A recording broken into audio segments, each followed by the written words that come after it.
Si no has oído hablar de Beatriz de Palacios, conocida como La Parda, deberías saber que se ganó un lugar en la historia el 30 de junio de 1520.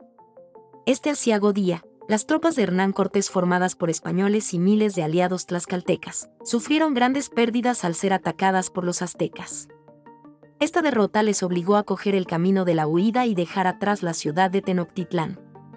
Existe abundante información sobre lo que ocurrió y quienes estuvieron implicados. Pedro de Alvarado, Martín de Gamboa y Bernal del Castillo son nombres que probablemente le traigan muchos recuerdos. Pero es casi seguro que nadie haya oído hablar de Beatriz de Palacios, que también fue una de las personas que huyeron de la ciudad. ¿Quién era Beatriz de Palacios y qué hacía en Tenochtitlán a mediados de la década de 1520? Estas son solo algunas de las preguntas que se le harán y las respuestas revelarán un aspecto poco conocido de la conquista americana. En primer lugar, Beatriz era española, aunque se desconoce el lugar exacto de su nacimiento. Llegó a América con la primera oleada de conquistadores y colonos como esposa del soldado Pedro de Escobar, a quien también conocemos. Tras desembarcar en Cuba con las tropas de Pánfilo de Narváez en 1520, se unió a las tropas de Cortés y entró con ellas en Tenochtitlán. Beatriz de Palacios en misiones logísticas. Su papel no fue solo representativo. Desde el principio se le encomendaron tareas relacionadas con la organización logística de la expedición, lo que significaba que era responsable de la alimentación de las tropas, de la adquisición de nuevos suministros y del cuidado de los hospitales de campaña. En su caso, también hay pruebas de que participó activamente en las guardias e incluso sustituyó a su marido en estas tareas bélicas. Hiciéronse célebres en estas entradas algunas mujeres españolas que acompañaron voluntariamente a sus maridos, y que con los continuos males que sufrían, y con los ejemplos de valor que tenían siempre a la vista, habían llegado a ser buenos soldados. Hacían la guardia, marchaban con sus maridos, armadas de corazas de algodón, espada y rodela, y se arrojaban intrépidamente a los enemigos, aumentando, no obstante su sexo, el número de los sitiadores.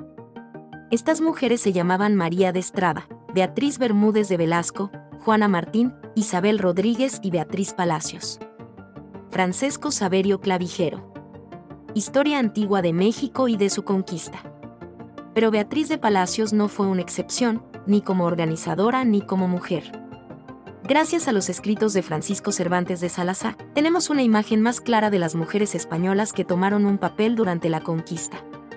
Beatriz Ordaz, Juana Martín, María de Vera, Elvira Hernández, Isabel Rodríguez, Beatriz Hernández, Catalina Márquez, Beatriz Palacios Parda, Juana López, Violante Rodríguez, Catalina González, Antonia Hernández.